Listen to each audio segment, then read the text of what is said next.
How's everybody holding up out there? Hopefully, things are about to calm down and you're able to step away and enjoy a few days around the holidays with your friends and family and loved ones. And hopefully, some of those people are people you choose to be around, not people you have to be around. It's coming up on my favorite week of the year, that week in between Christmas and New Year's. Someone once termed it the Bermuda Triangle week, and I was like, yes, that is what it is. It's this weird in between week where I have zero motivation. I struggle to know what day it is. And I'm just kind of lazy, but also thinking big ideas, ready for the new year to start. It's the weirdest week, and I love it. When I was in a corporate setting, it was my favorite week to work, actually, because it was dead silent. Like, hardly anyone was in the office. There would not be any emergencies. No one was pinging me. And I would get through performance reviews, goal setting, some doc writing. Like, I was so productive during that week. And then I'd go home and be weird and not do anything. But it's kind of my favorite week. So it's coming up. Get excited with me. Today, I want to talk about what to do if you find yourself in a place where you're really feeling bored with your job or your career. And I want to kind of give you 3 steps to take to figure out how do you get out of that? What do you do? This is a pretty common thing most of us go through, and I'm kind of seeing it in a lot of my clients where they've had some amazing things, they're successful, they're in a good spot, but they're just kind of like, now what? It was the funniest thing. I was getting on a client call earlier this week, and I was just kind of chit-chatting with them, giving a status update and telling them, nothing too new and exciting to report in my life, which I was excited about because I love a boring life update when there's not hard challenges and crazy things going on. I love kind of the status quo at times. And my client was like, that's so funny because what I wanted to talk to you about today was that I'm not okay being bored. I'm not okay when I'm not being challenged. And I laughed because I was like, oh, totally. Like in a work setting, if I'm bored, it's terrible. It feels like I got to drag myself out of bed. And like, I don't like just going through the motions at work with my home life, my kids, things that are going on in that world. I love boring because that means we haven't made any trips to the ER. I haven't been called into kids' schools. Like, I love boring in that world selfishly. The reason why we feel so bored when we're not growing and learning is because your brain is constantly trying to solve problems. It loves a challenge. In fact, it's always problem solving to the point where if you don't give your brain a real problem to solve, it's going to make it up. It's why we worry so much about hypothetical things, because your brain is obsessed with solving problems. And when you start to wander into that hypothetical, well, what if, and worry about imaginary things, what that's telling us is we haven't given your brain enough real problems to go to work and try to solve. But another topic for another day. What I want to talk about is what do you do when you find yourself in that place where you really are just bored at work? Typical growth in any scenario, it's like a bell curve. So if on the bottom x-axis is time, and on the y-axis or the vertical axis is learning, that bell curve is going to have a really steep incline at the beginning, and then you're going to cruise along the top, and then you're going to come crashing down the longer you've been doing it, and the learning decreases. So I kind of see this typically, we go through 4 phases with learning and growing at work. We usually start out in that very high learning phase. It's the beginning. We're new to it. We just started a new job, a new company, a new career, a new challenge. It's really high learning. This phase 1, it is exhausting. Sometimes really overwhelming. This is the phase where you don't even know what you don't know. Being in this first phase looks like attending meetings where you sometimes feel like they're speaking a completely different language, or you leave with more questions than you even had going in. Being in this phase looks like being exhausted at the end of the day, yet you haven't actually done anything. It's not being able to do those normal things after work because you're so tired. Your brain is working so hard. It's exhausted and it's just done. I think of it like once you get out of this phase, your brain, it still wants challenges. It still wants to learn and grow. But when it has to do it at such a high rate, it has a certain capacity. I kind of think of it like when my local grocery store, like, reorganizes everything, it drives me insane because now I can't just run into the grocery store really fast and run out. I got to like pay attention to the signs and where they put things and really look for it because it's not autopilot. I have to relearn everything. I can't be on the phone talking to someone when that's the case. I need my brain power to focus. Even though I'm still just going into the grocery store to get a few things, it's actually harder to do because I have to learn and pay attention to what I'm doing. In this phase, you're usually thinking a lot about your job, about your scope of work, about what you could do, and you're coming up with plans. Okay. So we start off in this phase 1, a very high learning curve that's exhausting.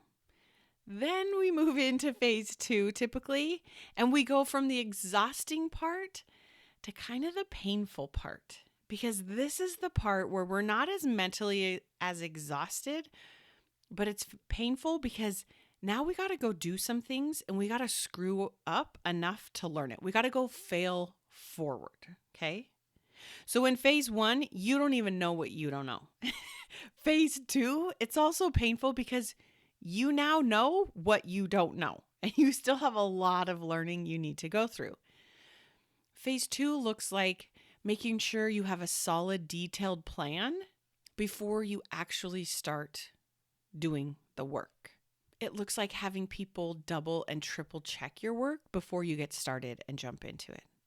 It looks like talking to people after the meeting to get their feedback, not necessarily in the meeting.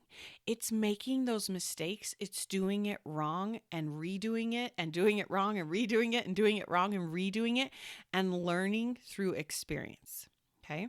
Again, this is high growth, high learning. We have to go out there and do some things and screw it up enough for our brains to be like, I get it. This is how I do it. Right? So the beginning phase, you're kind of just soaking it all in mentally. Now we're going to go out and do some things. And I'm not saying all of it's going to be a screw up, but it's really painful. Okay. So phase 1, we're exhausted. Phase 2, it's a little painful. Stick with me. It gets better here. Okay. Once we've moved through phase 2, now we're in phase 3, right? So we want to think of the top of that bell curve. We've done enough things. We've been here long enough. Now we know enough to go and do our job and be successful at it because we also know how to figure out the rest. This is what I think of as like the fun, euphoric high, best part of any job or project. This is where you're coming up with new ideas. You're launching things. You're creating a strategy and you're executing it. You're leading things. You're participating in meetings. You're speaking up confidently. You're probably helping other people that are in phase 1 or phase 2 figure things out. This is fun. This is where we go and do it. It's really rewarding. We are still learning, but we're not learning at that same rapid pace. It's kind of the payoff for all of that pain and exhaustion we went through. Now comes the good part, okay? And that's a really fun phase to be in. But then what happens is once we've been in that phase long enough, like I said, we're not learning as much as we were initially in the beginning. And that's when we tend to slide into phase 4, which I kind of think of as like the come down. And this is the part where we get really bored. You know you're in phase 4 if it feels like you could do your job in your sleep, or it feels like you're working on the same problems and you're doing them over and over and over again. And you start to not care as much. Your work usually isn't as good as it was, even in phase 2 or phase 3, because you're just like, yeah, we get it done. I kind of think of this as like Groundhog's Day. If you saw that movie where he lives the same day over and over and over again, that's what it starts to feel like. When I'm in stage 4, this is where I can usually step back and predict things pretty accurately. Like I remember one of my jobs when I definitely was in stage 4, we were getting ready to kind of launch a new service company wide. And I could step back and be like, I'm pretty sure somewhere along this launch, some executive somewhere is not going to be happy and be annoyed that we're doing this, and we're going to have to roll it back for their group. Right? And sure enough, that's kind of what happened.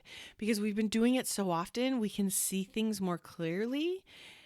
And why that's helpful, because we can do things to set ourselves up for success, to plan for those alternative issues that might come up. It's not fun. We're not learning. We're like, yep, here's what's going to happen. Yep, here's what's going to happen. We're kind of just dialing in. This is what people refer to as like rest and vest, right? You're doing your job, but it's not fun. It's not motivating. You're not pushing and growing. I also think of these 4 different phases as seasons, right? And you will continue to cycle through these seasons. Just like in real life, we go from spring to summer to fall to winter. You will continue to cycle through them. You cannot stay in one season forever. We are always moving in that cycle. So as I think about this in seasons, for me, spring is where things are new and they're starting to grow. But where I live in the United States, spring, it's also really cold and rainy. It's kind of exhausting and tiring. And I'm like, we just came out of winter. It's dark. It's cold. Like, I want to be done with it. Spring, there's a little bit of hope. I'm starting to see the seeds pop up. Things are starting to move, but it's still really hard, right? Spring is that phase 1 where it's exhausting. Summer is that phase 2 where you're learning and you're growing fast, but it's a little bit hot and you're going to get burned a little and you're going to make mistakes, but it's working. You're chugging forward. You're going in the right direction. Fall is like that phase 3 where it's amazing. Things are working. Your hard work's paying off. You're able to deliver. You're reaching goals, right? You kind of reap the reward for that hard work.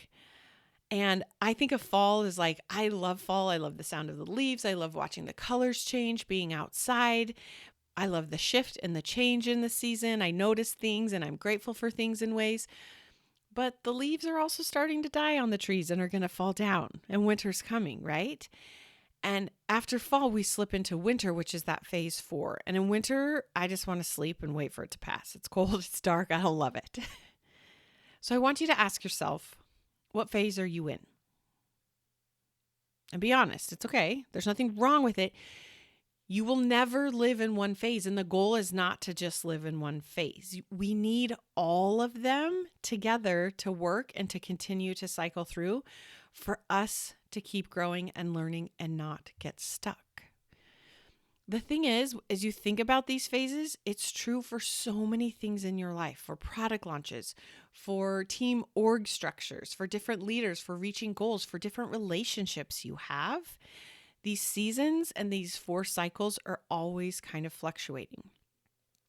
So the number one question I get asked is, okay, well, makes sense, but how do I go from winter back into spring? So that's why I want to tell you 3 things to do if you find yourself in this winter phase where you're just not motivated anymore. You're not learning and growing.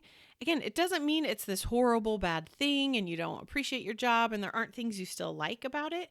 But if you're not feeling that pull, that challenge, that growth, we want to do some things to get ourselves through winter and into spring. So where I live right now, I struggle with winter. The sun sets here at 3:57 today. I looked it up. 3:57. Y'all, my kids aren't even always home from school from the bus by that point.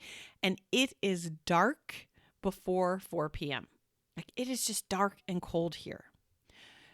So there's 3 things I'd recommend we do to deal with this winter season. The first, I always tell people around where I live, I'm like, oh yeah, in February, everyone just needs to have a trip planned someplace warm.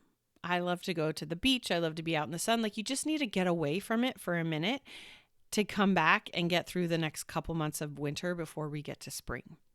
And I think of it the same thing in your job, in your career. If you are in winter, give yourself a break to go someplace warm. What does that mean? What does that look like? You can take a literal break and a vacation from work. That's one way, but go someplace warm, go someplace that's like that summer, that's like that phase 2 for you, where you're learning and growing and trying new things in a way that's kind of hard and challenging, but also starting to work and progress you forward.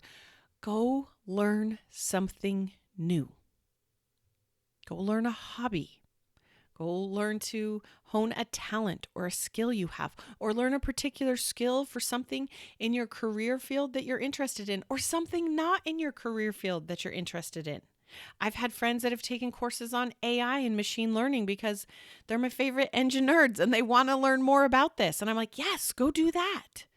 Go take a cooking class. Go learn how to play pickleball. Go learn something artistic. Go take a Toastmasters class, a storytelling.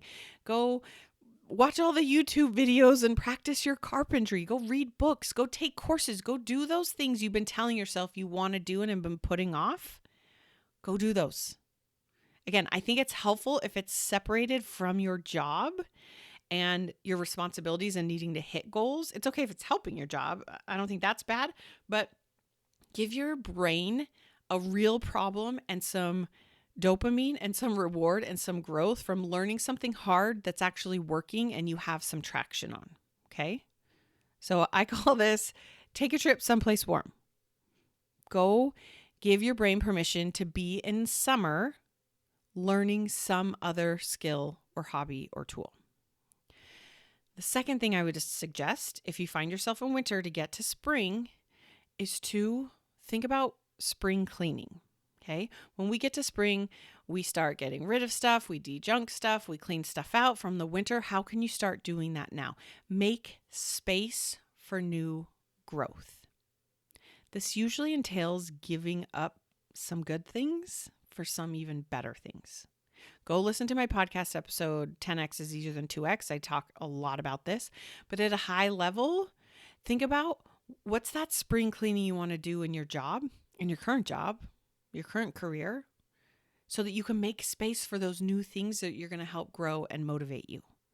Stop spending so much time on status updates. Ooh, we spend so much time with status updates. Just give yourself a time limit. Do your best and move on. My favorite, cancel all reoccurring meetings, and unless half of the people ask for it back, don't reschedule it. You have permission. Stop working to chase that promotion and trying to make up that next big project that you can lead and use as your big promotion project. Let it go. Let it go. Don't give up on your promotion, but stop chasing and being obsessed with trying to create that big project. We're spring cleaning. We're letting things go. We're getting rid of things, okay? Get rid of those bad habits. Stop working late. Stop checking your email first thing in the morning, last thing at night. Stop social doom scrolling. Whatever those bad habits are, stop. We're spring cleaning. We're in winter. It's low, it's dark, it's cold, it's okay. We're just going to stop doing some of those things. I think of this too as we transition the seasons, I put away my winter clothes and bring out my spring and summer clothes. What things are you going to put away for a season, right? Going back to that promotion, we're not going to stop wanting a promotion, but maybe we're going to put away chasing it that way we thought we were going to for a little bit and pick it up at another phase. I think of as your spring cleaning, Marie Kondo always talks about pick it up and hold it and ask yourself, does it spark joy? And if not, to get rid of it. It's the same thing. Different aspects of your job and your career and your work environment and your social settings. We're spring cleaning. Do these things spark joy? And be honest about it. And we want to clean and get rid of those things that aren't bringing us joy, because we got to make space for those new things that are coming. Number 3, get clear on what you want to grow in next, right? In spring, we plant all the seeds. We start to see those little seeds come up and start to work.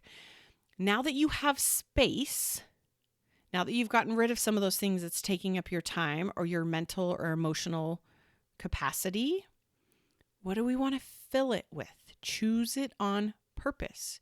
Your brain is going to tell you to go and plant seeds on things we've traditionally been taught.